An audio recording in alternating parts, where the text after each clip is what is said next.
देखो बहुत सारे ऐसे क्वेश्चन आते हैं इस पर बेस्ड। रीजन है इसके अंदर, क्वाड्रेटिक इक्वेशन भी बनेगी आपकी। Let we start now. S N formula डालो पहले। ए की वैल्यू कितना है इस पर 9 है। डी की वैल्यू आ जाएगी A2 माइनस A1, 17 माइनस 9 कितना आएगा ये 8 को 8 आ जाएगा।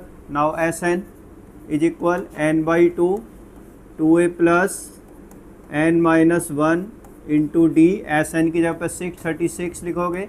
n हमें निकालना है 2 multiplied by 9 plus n minus 1, D की वैल्यू आ जाएगी आपकी 8। इसको सॉल्व करोगे आएगा ये 636 is equal 9/2 18 plus 8n minus 8 636 is equal n/2 8n plus 10। अगर 2 कॉमन ले लेते हो इसके अंदर n/2 multiplied by 2 4n plus 5, 2 से 2 कट गया। मल्टीप्लाई करो आगे, क्या आएगा आपका मल्टीप्लिकेशन में 4n स्क्वायर प्लस 5n और माइनस 636 इज इक्वल 0। ये क्वाड्रेटिक इक्वेशन बनेगी। इस क्वाड्रेटिक इक्वेशन के फैक्टर बनाओगे, क्या फैक्टर बनने चाहिए? आई थिंक 636 इंटू 4 करोगे तो फैक्टर बनाओ एक बार, कितने क्या बनेंगे 636 के बना लो। 636 2 से करोगे 318, 2 से करोगे 159, 3 से करोगे यह आ जाएगा आपका 553 और एक 2 इंटू 2 हो गया तो 53 एक तरफ लिखो और 2 to the 4, 4 to the 8, 8 to the 16, 16 3 48। इसको एक तरफ ले लो, इसको एक तरफ ले लो तो आपके 53 इंटू 48 क्या बन जाएंगे? फैक्टर बन जाएंगे। अब जब फैक्टर बन गए तो आप इसके अंदर क्या नाम आसानी से कर सकते हो 4n square plus 53n minus 48n minus 636 is equal 0। n common ले लो 4n प्लस 53, यहाँ पर ले लोगे कितना 16 कॉमन 12 आएगा।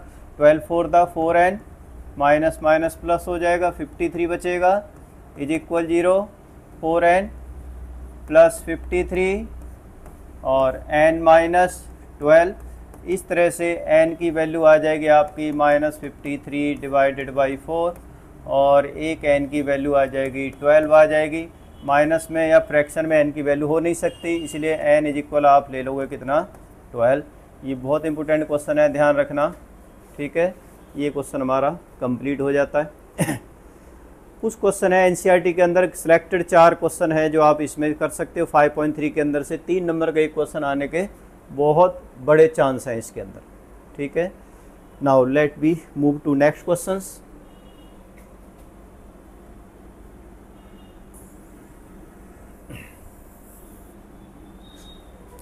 अब देखो मैं एक डिफरेंट क्वेश्चन ले रहा हूँ। एनसीईआरटी का 11th क्वेश्चन है लेकिन उसमें कुछ अलग दे रखा है। मैं यहाँ पर एक डिफरेंट नंबर ले रहा हूँ। उसकी जगह पर मान लो आपको अगर sum of the number is equal लिखा हुआ है 4n स्क्वायर प्लस 3n, ऐसे ही क्वेश्चन है मान लेते हैं।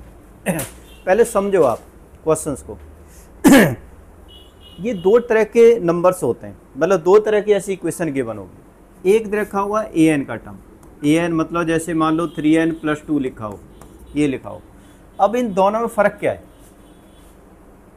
अगर यहाँ पर n की वैल्यू कुछ भी डालोगे वही टर्म निकलेगा आपका।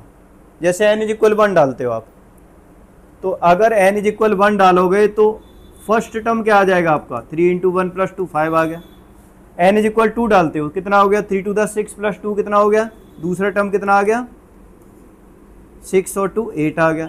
ऐसी n इज इक्वल 3 डालते हो 3 3 9 और 2 11 आ गया।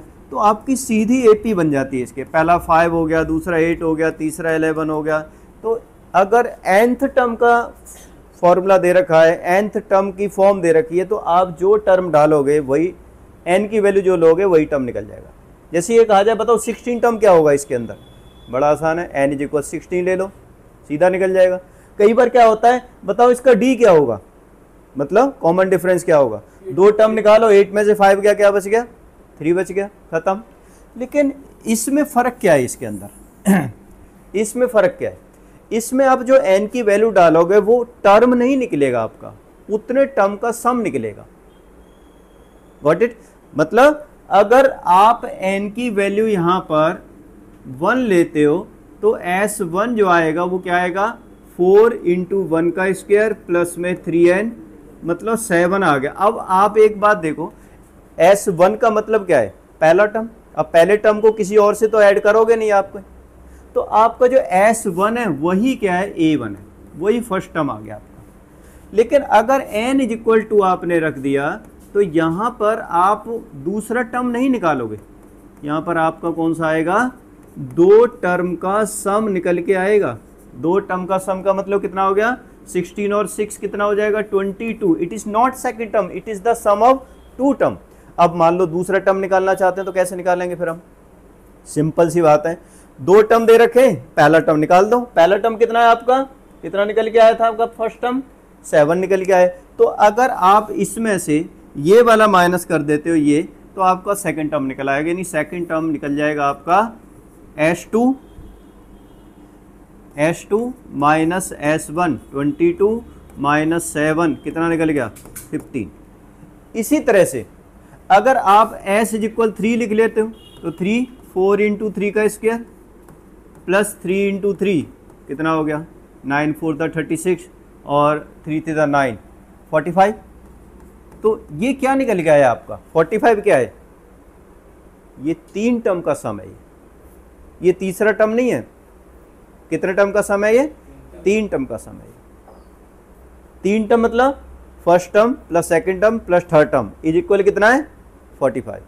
और ये कितने टर्म का सम था, ये कितने टर्म का सम था, 2 टर्म का सम। तो अगर हम तीसरा टर्म निकालेंगे तो कैसे निकालेंगे, 3 टर्म के सम में से 2 टर्म का सम क्या कर दो, माइनस कर दो। बहुत ही सिंपल सा तरीका है। अगर हम A3 निकालना चाहते हैं तो S3 माइनस S2, यानी 45 माइनस 22 कितना आ जाएगा, ये 23। 3 टर्म निकल गए आपके, AP क्या बनेगी आपकी, AP बन जाएगी, पहला टर्म क्या था आपका 7, दूसरा टर्म क्या है 15, तीसरा टर्म क्या है 23। आप देख सकते हो कितने कितने का डिफरेंस आ रहा है, बिल्कुल AP बन गई। अब एक कॉमन चीज़ देखो, मान लो इसी तरीके से आपको कहा जाए 10th टर्म निकालो, कौन सा 10th टर्म, तो 10th टर्म का फॉर्मूला क्या बन जाएगा आपका सीधा, कि सम ऑफ 10 टर्म में से सम ऑफ 9 टर्म क्या कर दो, माइनस कर दो। अगर 21st टर्म निकालना है तो S21 में से S20 क्या कर दो, माइनस कर दो, वो S मतलब A20 निकल जाएगा, A21 निकल जाएगा। ये तो एक कॉमन चीज़ हो गई इसके अंदर। अब हमारी जब AP निकल गई इसके अंदर, तो अब ये कहा जाए कॉमन टर्म निकालो। कॉमन टर्म का मतलब जनरल टर्म निकालो, जैसे मैंने AN का फॉर्मूला लगाया था ना, अब इसमें कहा जाए AN निकालो, क्या आएगा, जनरल टर्म दे रखा हो, कॉमन टर्म दे रखा हो, nth टर्म दे रखा हो, इन सब का मतलब एक ही होता है, AN टर्म, nth टर्म निकालना है। जनरल टर्म भी nth टर्म ही होता है। तो इसमें A की वैल्यू क्या है 7, D की वैल्यू क्या है 15 माइनस 7 कितना आ गया, 8 आ गया। AN का फॉर्मूला क्या होगा आप देख सकते हो, AN is equal A plus n minus 1 into D. A की वैल्यू 7 है, प्लस n माइनस 1, D की वैल्यू आपकी 8 आ गई, तो 7 प्लस 8n माइनस 8, तो जनरल टर्म आपका आ जाएगा इसके अंदर 8n प्लस में 1 आपका, ये माइनस 1 सॉरी, ये यहाँ पर हो जाएगा माइनस 1, क्योंकि माइनस 8 का है प्लस का 7 है। ये आपका n का फॉर्मूला डाल आ गया। अब इससे फ़ायदा क्या हो गया, इस वाले फॉर्मूले से क्या फ़ायदा हो गया, जो वैल्यू डालोगे वही टर्म निकल जाएगा इसके अंदर। आप उसमें सम निकल रहा था, इसमें nth टर्म निकलेगा। मतलब अगर आपको मतलब 20th टर्म निकालना है, सीधी बात देखो, 8 इंटू 20 माइनस 1 कितना होगा, 8 इंटू 20 160 माइनस 1 यानी 20th टर्म कितना निकलेगा 159। मैंने कहा 20th टर्म निकालो, ठीक है। इसका 10th टर्म निकालो, 80 माइनस 1 सीधा निकल गया। ये वो फॉर्मूला है वाला, ठीक है। तो एक ये क्वेश्चन था, बहुत इंपॉर्टेंट क्वेश्चन है, बता दिया मैंने। जनरल क्वेश्चन आता है, 99% क्वेश्चन आता है, ये ध्यान रखना। पॉज करो।